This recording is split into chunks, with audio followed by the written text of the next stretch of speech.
그날따라 유난히 해가 좋았어요.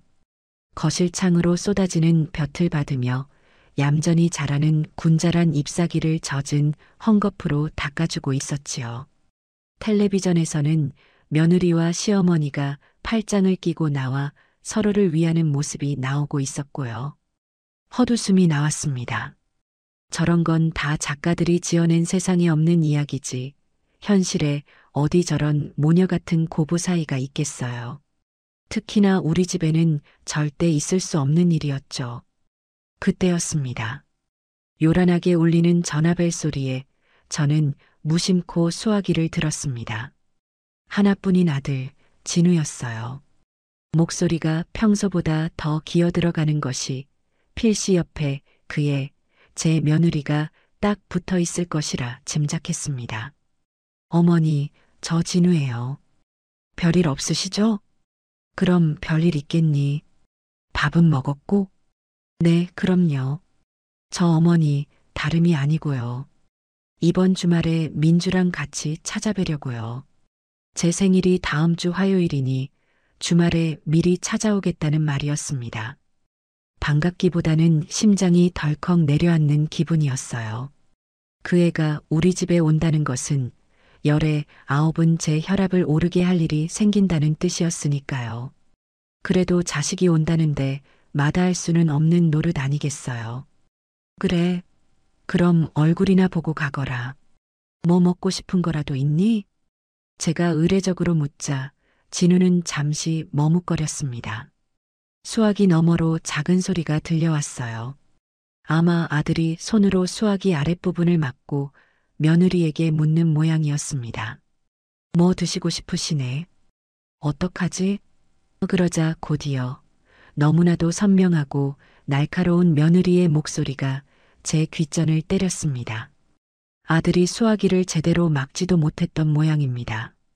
아, 뭘 물어봐. 그냥 홍합탕이나 대충 끓여가면 되지. 어머니 해산물 좋아하시잖아. 됐지? 홍합탕이나 대충 끓여가. 그 말이 제 머릿속을 몇 번이고 맴돌았습니다. 생일상을 차려주지는 못할 망정. 대충이라니요. 그것도 마트에서 가장 싸게 구할 수 있는 홍합으로 끓인 탕? 그건 음식이 아니라 저에 대한 모욕이었어요. 순간 수화기를 든 손에 힘이 바짝 들어갔습니다. 하지만 아들에게 화를 낼 수는 없었죠.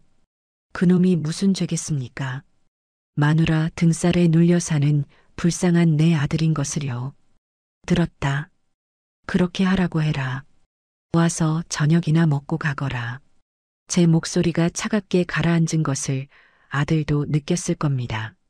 네, 어머니 그럼 주말에 뵐게요 하고 서둘러 전화를 끊더군요. 뚜뚜하는 신호음을 들으며 저는 한동안 멍하니 서 있었습니다. 거실 창밖의 햇살은 여전히 따스했지만 제 마음은 시베리아 벌판처럼 차갑게 얼어붙고 말았어요. 전화를 끊고 소파에 주저앉으니 자연스럽게 몇 해 전 일이 떠올랐습니다. 그 애미의 그 딸이라더니 그 말은 과학보다 더 정확한 진리인 것 같아요. 진우의 결혼을 앞두고 상견례를 마친 뒤 양가가 예단을 주고받던 날이었습니다. 저는 아들 체면을 생각해 백화점을 몇 날 며칠이나 돌며 최고급으로 예단을 준비했어요. 손수술을 놓은 비단 이불이며 은으로 만든 수저 세트, 이름만 대면 다 아는 장인이 만든 반상기까지 하나하나 제 정성을 담아 곱게 포장해서 보냈지요. 며칠 뒤 사돈댁에서 연락이 와 찾아갔습니다. 당연히 고맙다는 인사를 하려는 줄 알았죠. 하지만 거실 테이블에 앉은 사돈의 표정은 좋지 않았습니다. 제 예단 꾸러미는 한쪽에 아무렇게나 놓여 있었고요. 사부인 앉으세요. 드릴 말씀이 있어서요. 안사돈은 다리를 꼬고 앉아 손톱을 매만지며 말했습니다. 시작부터 기분이 좋지 않았어요. 보내주신 것들은 잘 받았어요. 그런데 사부인, 요즘 세상에 누가 이렇게 촌스러운 걸 하나요? 촌스럽다니요. 제가 얼마나 고심해서 고른 것들인데. 순간 얼굴이 화끈거렸지만 아들 결혼을 망칠 수는 없어 간신히 표정을 관리했습니다. 정성이 중요한 것 아니겠습니까, 사돈? 정성이요? 어머, 물론 정성도 중요하죠. 하지만 성의는 돈으로 보여주는 세상이랍니다. 차라리 이걸 다 준비하실 돈으로 백화점 상품권이나 현금을 두둑이 챙겨주셨으면 저희 민주가 얼마나 좋아했겠어요. 자기가 필요한 명품 가방이라도 하나 사게요. 그 말을 듣는 순간 저는 이 결혼을 다시 생각해야 하나 심각하게 고민했습니다. 사람을 앞에 두고 면전에서 그런 막말을 할 수 있다는 게 믿기지 않았어요. 제 정성을 돈으로 환산하고 그마저도 촌스럽다고 타박하는 그 오만함에 치가 떨렸습니다. 그때 진우 녀석이 제 손을 꾹 잡으며 말리지 않았다면 아마 그 자리에서 상을 뒤엎었을지도 모를 일입니다. 결국 저는 요즘 세태를 제가 잘 몰랐네요 라며 억지 웃음을 짓고 자리에서 일어날 수밖에 없었습니다. 그날 이후로 저는 다짐했어요. 사돈댁과 며느리에게는 절대 만만하게 보이지 않으리라고. 그런데 오늘 그 딸이 제게 대충 끓인 홍합탕을 먹이겠다고 선전포고를 한 겁니다. 약속한 주말이 되었습니다. 저는 아침부터 집안을 쓸고 닦았어요. 그 애가 와서 먼지 하나라도 꼬투리 잡는 꼴은 볼 수 없었으니까요. 그리고 혹시나 홍합탕이 정말 대충일까 싶어 제가 좋아하는 잡채랑 소고기 장조림도 미리 좀 해두었습니다. 아들놈이라도 제대로 먹여보내야겠다는 생각이었죠. 저녁 6시에 오겠다던 아들 내외는 8시가 다 되어서야 모습을 드러냈습니다. 초인종 소리에 문을 열자 아들은 미안한 표정으로 서 있었고 며느리는 하품을 쩍하며 스마트폰만 들여다보고 있었어요.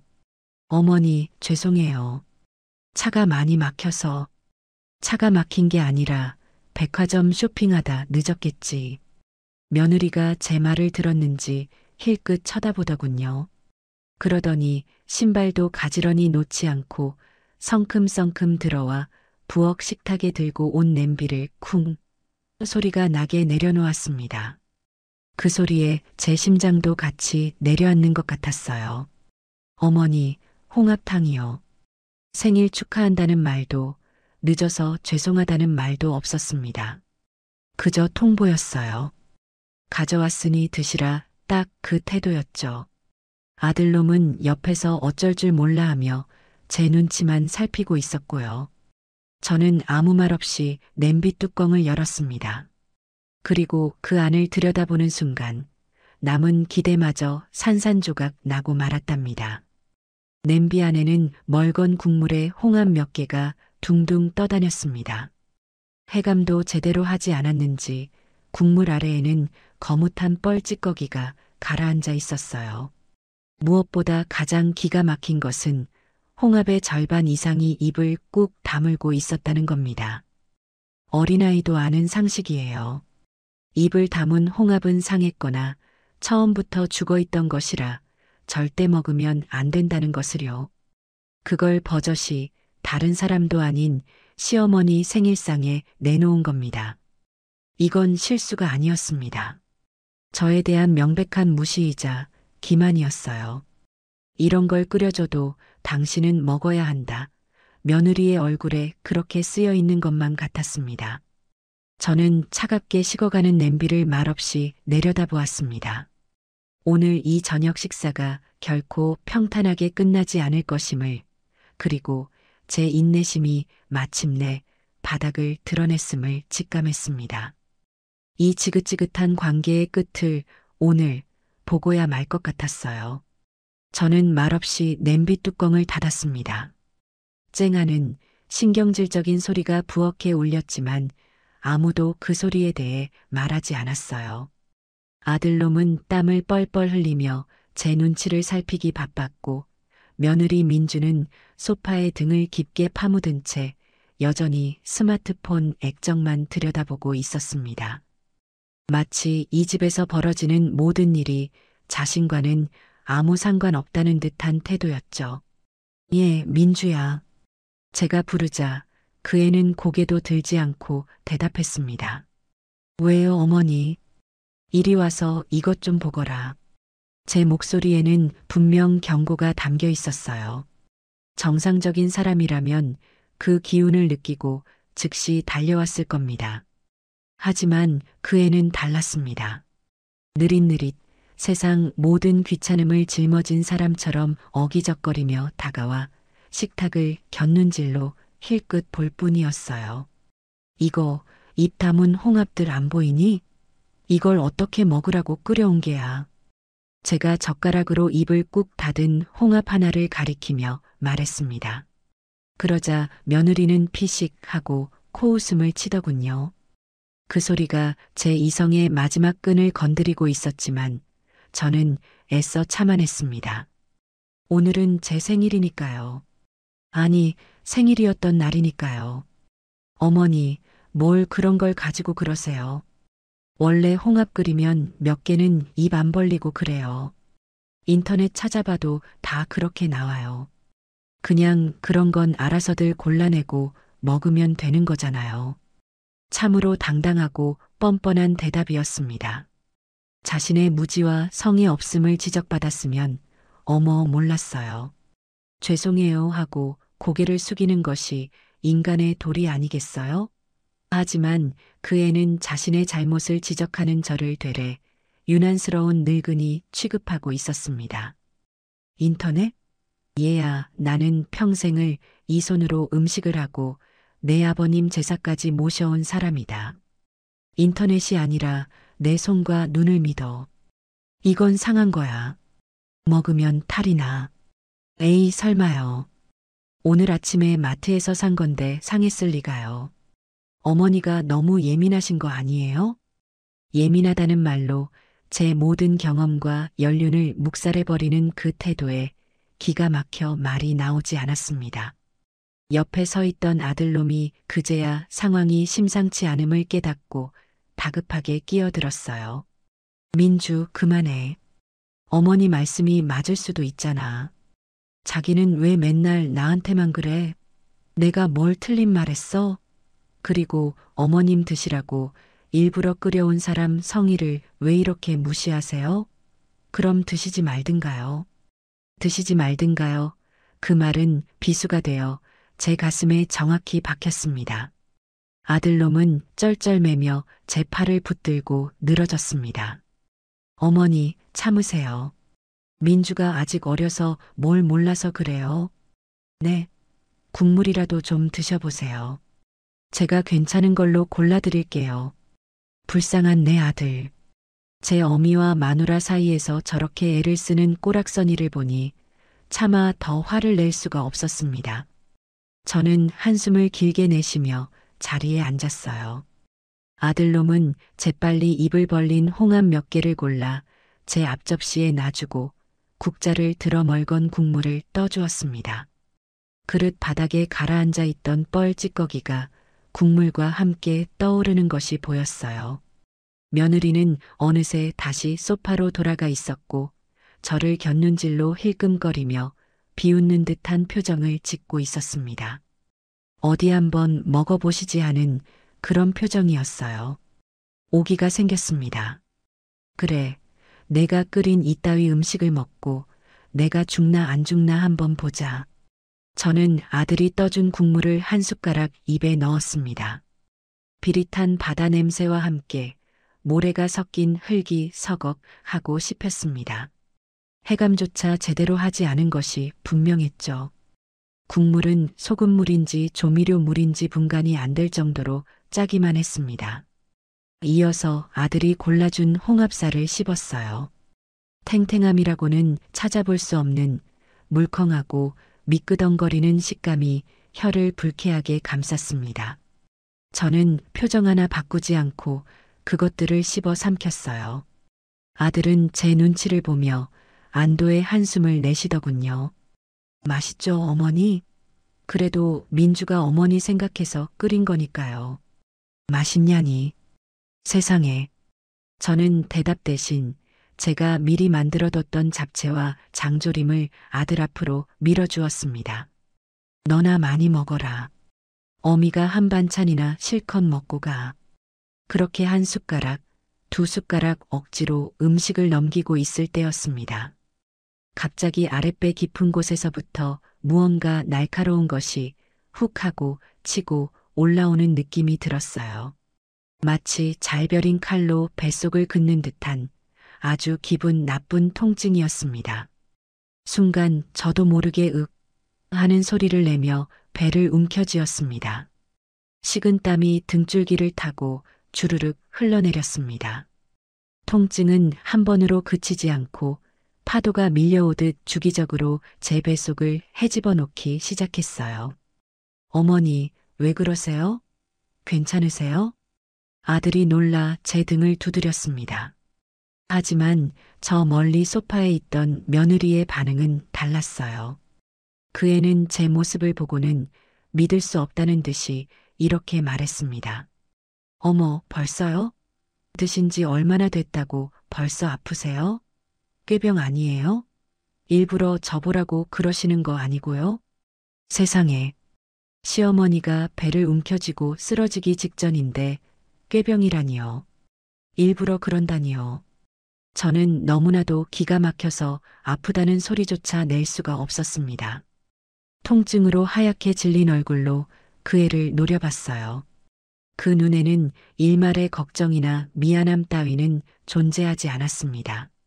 그저 귀찮은 늙은이가 또 유난을 떤다는 식의 경멸과 짜증만이 가득할 뿐이었죠. 그 순간 깨달았습니다. 저 애는 인간이 아니구나. 인간의 탈을 쓴 악마 같은 것이구나. 배를 찌르는 통증보다 가슴을 후벼 파는 그 모욕감에 저는 정신이 아득해졌습니다. 제가 배를 붙잡고 앓는 와중에도 며느리는 자리에서 일어날 생각을 하지 않았습니다. 오히려 시간 다 됐네. 나 내일 아침 일찍 출근해야 해서 이만 가봐야겠다라며 가방을 챙겨 들더군요. 아들놈은 저와 자기 마누라 사이에서 어쩔 줄을 몰라 하며 쩔쩔매고 있었고요. 어머니, 약이라도 드셔야 제가 죽이라도 끓여드릴까요? 됐다. 너희는 어서 가봐라. 내 마누라 피곤하시다잖니. 저는 이를 악물고 말했습니다. 제 목소리는 분노와 고통으로 가늘게 떨리고 있었죠. 아들은 결국 제 손에 소화제 한 알을 쥐어주고는 무슨 일 있으면 꼭 전화하세요.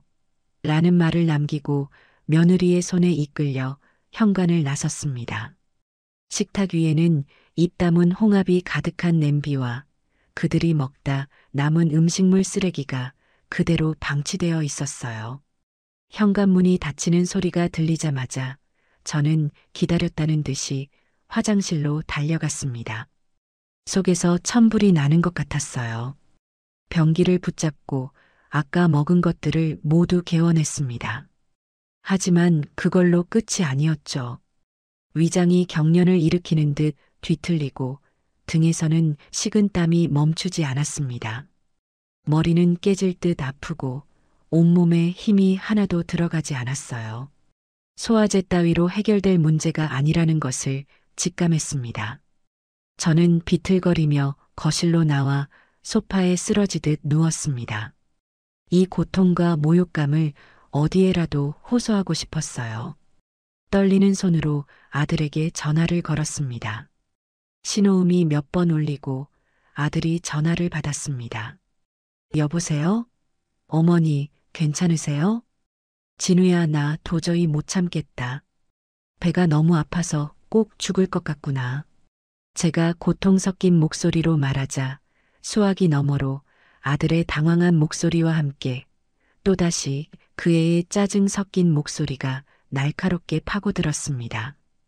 이번에는 너무나도 또렷해서 마치 제 귀에 대고 소리치는 것만 같았어요. 꺼봐. 내가 쇼라고 했지. 당신 어머니 원래 저러셔? 관심 끌려고 일부러 저러는 거잖아. 아, 피곤해 죽겠는데 정말. 그냥 병원에 한번 가보시라고 하고 빨리 끊어. 저는 그 말을 듣는 순간 온몸의 피가 차갑게 식는 것을 느꼈습니다. 배가 아픈 것보다 심장이 갈갈이 찢어지는 고통이 더 컸어요. 내 아들이, 내 하나뿐인 아들이 저런 말을 하는 여편네와 한 이불을 덮고 살고 있다니. 저런 취급을 받으면서도 제 어미 하나 지켜주지 못하는 등신 같은 놈으로 키웠다니. 제 자신에 대한 혐오감과 아들에 대한 원망, 며느리에 대한 사리가 뒤섞여 숨을 쉴 수가 없었습니다. 아들은 잠시 머뭇거렸습니다. 제게 무어라 변명이라도 하려 했던 걸까요? 하지만 결국 그의 입에서 나온 말은 제 가슴에 더 큰 대못을 박았습니다. 어머니 일단 좀 쉬세요. 정 못 참겠으면 병원에라도. 끊어라. 저는 아들의 말이 끝나기도 전에 차갑게 말하고는 전화를 끊어버렸습니다. 더 이상 그놈의 목소리를 듣고 싶지 않았어요. 캄캄한 거실에 혼자 남아 저는 배를 움켜쥔 채 끄끄거리며 울었습니다. 서러워서, 분해서, 그리고 너무나도 외로워서요. 이대로 밤을 새우다가는 정말 죽을 수도 있겠다는 공포가 밀려왔습니다. 저는 마지막 남은 힘을 쥐어짜 119에 전화를 걸었습니다. 살려주세요. 제가 음식을 잘못 먹고 배가 너무 아파서 말을 채 잊지도 못하고 신음만 흘렸어요. 잠시 후 아파트 단지 안으로 구급차의 사이렌 소리가 희미하게 들려왔습니다. 저는 현관문 비밀번호를 누를 힘도 없어 기어가다시피 문을 열어두고는 거실 바닥에 쓰러졌습니다. 구급대원들이 들것에 저를 싣고 나가는 순간 저는 정신이 없는 와중에도 똑똑히 보았습니다. 옆집과 앞집 현관문이 살짝 열리며 이웃들이 무슨 일인가 하고 훔쳐보는 그 눈들을요. 평생을 남에게 싫은 소리 한 번 안 듣고 꿋꿋하게 살아온 제 인생이었습니다. 그런데 말년에 이게 무슨 망신이고 수치란 말입니까? 저는 들것 위에서 눈을 질끈 감았습니다. 응급실은 차가운 소독약 냄새와 고통에 찬 사람들의 신음으로 가득했습니다.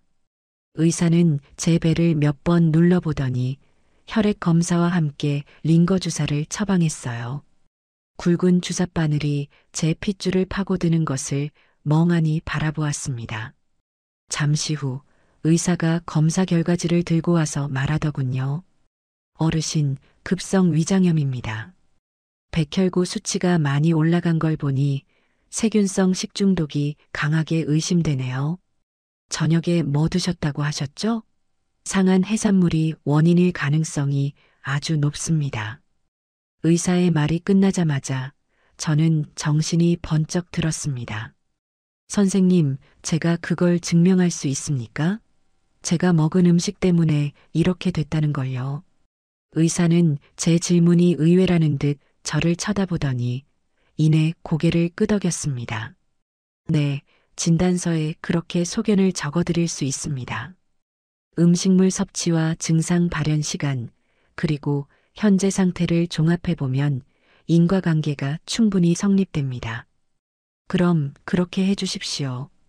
진단서 한 통, 그리고 오늘 나온 병원비 영수증 전부 다 상세하게 뽑아주세요. 저는 링거를 맞는 내내 오로지 한 가지 생각뿐이었습니다. 이건 단순한 해프닝이 아니다. 이건 전쟁이다.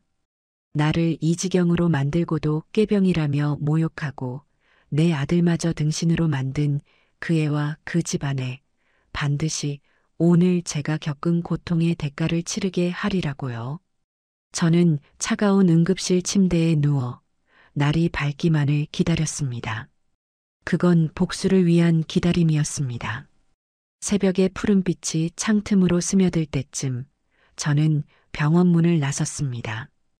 밤새 저를 괴롭히던 통증은 링거 덕에 조금 가셨지만 뼛속까지 스며든 한기와 모멸감은 그대로였어요. 간호사가 제 손에 쥐어준 진단서와 영수증 뭉치를 가슴에 품고 택시에 몸을 실었습니다. 종이 몇 장이었지만 그 무게가 천근만근처럼 느껴졌지요. 제 인생의 수치와 분노가 거기에 고스란히 담겨 있는 것 같았습니다. 집에 도착하니 새벽 공기 속에서도 어젯밤의 비릿하고 불쾌한 냄새가 역하게 코를 찔렀습니다. 현관문을 열고 들어선 집은 정막 강산이었어요. 식탁 위 뚜껑이 열린 채 흉물스럽게 놓여있는 홍합 냄비. 그건 단순히 남은 음식이 아니었습니다. 저를 향한 며느리의 경멸이자 제 아들의 무력함이 빚어낸 괴물처럼 보였어요. 저는 비틀거리는 몸을 이끌고 부엌으로 가 고무장갑을 꼈습니다. 그리고 그 냄비를 통째로 들어 가장 큰 음식물 쓰레기 봉투에 쳐넣었어요. 썩은 홍합들이 봉투 안으로 쏟아지며 내는 철퍽하는 소리가 제 속을 다시 한번 뒤집는 듯 했습니다. 그것만으로는 부족했어요. 저는 락스를 탄 물에 행주를 적셔 그들이 앉았던 식탁과 의자, 그들의 손이 닿았을 법한 문고리까지 모조리 닦아냈습니다. 마치 더러운 것을 쫓아내는 주술적인 의식처럼요. 그들의 흔적, 그들의 기운을 이 집에서 단 하나도 남김없이 지워버리고 싶었습니다. 한바탕 소동을 벌이고 나니 온몸의 기력이 다 빠져나갔어요. 저는 간신히 침실로 가 낡은 스웨터를 껴입고 침대에 몸을 던졌습니다. 눈을 감자 어젯밤 응급실의 차가운 천장과 빨리 끊어 라던 며느리의 목소리, 그리고 옆집 사람들의 훔쳐보던 눈빛이 번갈아 떠올라 잠을 이룰 수가 없었습니다. 그렇게 얼마나 지났을까요? 제가 몽롱한 상태로 잠과 현실의 경계를 헤매고 있을 때였습니다. 현관에서 정적을 깨는 소리가 들려왔습니다. 비밀번호를 누르는 소리. 삑, 삑, 삑, 삑. 그 소리는 조심스럽지도 미안해하지도 않았어요. 오히려 당당하고 거침이 없었죠. 그리고 철컥 문이 열렸습니다. 진우 녀석인가? 아니면 민주 그 애가 드디어 정신을 차리고 사과하러 온 것인가? 아주 잠시 찰나의 순간이었지만 그런 기대를 품었습니다. 하지만 침실 문틈으로 보이는 인형은 제 마지막 기대를 산산조각 냈습니다. 뾰족한 하이힐이 나무 바닥을 또각 찍어대는 소리. 이 집의 평화와는 어울리지 않는 날카롭고 공격적인 소리였어요. 곧이어 침실 문이 벌컥 열렸습니다. 그곳에는 화려하다 못해 천박해 보이는 무늬의 실크 블라우스를 입고 악어 가죽 핸드백을 팔에 건 사돈이 서 있었습니다. 그녀는 알아누운 저를 보고도 눈썹 하나 까딱하지 않았어요. 오히려 제 방을 위아래로 훑어보며 코를 찡긋하더군요. 낡은 벽지와 오래된 장롱이 마음에 들지 않는다는 표정이었습니다. 마치 최고급 호텔 스위트룸에라도 온 것처럼 자신의 격에 맞지 않는 장소에 있다는 오만함이 온몸에서 뿜어져 나왔습니다. 사부인, 몸져 누우셨다더니 정말이셨네. 근데 꼴이 말이 아니시네요. 병색이 완연해요. 첫마디는 걱정이 아니었어요. 조롱이었죠. 저는 대꾸할 힘도 없어 그저 그녀를 노려보기만 했습니다. 그러자 그녀는 기다렸다는 듯 제 침대 발치에 있는 작은 의자를 소리나게 끌어다 앉았습니다. 그리고는 다리를 꼬고 앉아 마치 검사가 피의자를 신문하듯 저를 쏘아보기 시작했습니다. 어젯밤에 우리 민주한테 전화 온 거 아세요? 애가 전화기 붙들고 얼마나 서럽게 우는지 제 속이 다 뒤집어지는 줄 알았다니까요. 세상에 세상에. 시어머니가 자기를 잡는다고 자기가 정성껏 끓여간 음식을 먹고 일부러 아픈 척 연기까지 한다면서요. 사부인, 어떻게 그러실 수가 있어요? 연기라는 단어에 제 귓가에서 윙하는 이명이 들리는 듯 했습니다. 저는 이 여자에게 더 이상 평범한 상식이 통하지 않으리라는 것을 깨달았어요. 말로 싸워봐야 입만 아플 뿐이었습니다. 논리나 사실은 중요하지 않았어요. 그녀에게 진실은 오직 하나, 내 딸은 언제나 옳고 내 딸의 앞길을 막는 것은 모두 악이다 뿐이었으니까요. 사돈, 그 입 다물고 내 말부터 들으시오. 저는 협탁 서랍을 열었습니다. 그리고 그 안에서 밤새 제 유일한 무기이자 증거였던 서류 뭉치를 꺼내 그녀의 얼굴 앞에 던지듯 펼쳐 보였습니다. 하얀 종이 위 검은 글씨로 선명하게 박힌 급성 위장염, 세균성 식중독이라는 단어들. 그리고 밤사이 제가 지불해야 했던 응급 진료비와 약제비가 적힌 영수증까지. 내가 연기를 해? 내 눈으로 직접 똑똑히 보시오. 이게 당신 딸이 내게 바쳤다는 그 정성의 결과물이니까. 내가 이 나이에 고작 돈 몇 푼 아끼자고 내 목숨을 담보로 연기를 한다는 말이오? 제 목소리는 쇳소리가 섞여 나왔습니다. 안사도는 마지못해 아주 귀찮다는 듯이 서류를 집어들었습니다. 그녀의 눈이 빠르게 서류 위를 훑고 지나갔어요. 저는 숨을 죽이고 그녀의 반응을 살폈습니다. 저 명백한 증거 앞에서 그녀가 뭐라고 변명할지 궁금했어요. 잠시 후 그녀는 서류를 마치 벌레라도 만진 것처럼 두 손가락으로 집어 탁자 위에 내려놓았습니다. 그리고는 제 예상을 뛰어넘는 상상조차 해본 적 없는 반응을 보였습니다. 그녀는 웃음을 터뜨렸어요. 피식하는 비웃음이 아니라 깔깔거리는 경멸의 웃음이었습니다. 어머머 사부인. 제가 너무 과대평가했네요.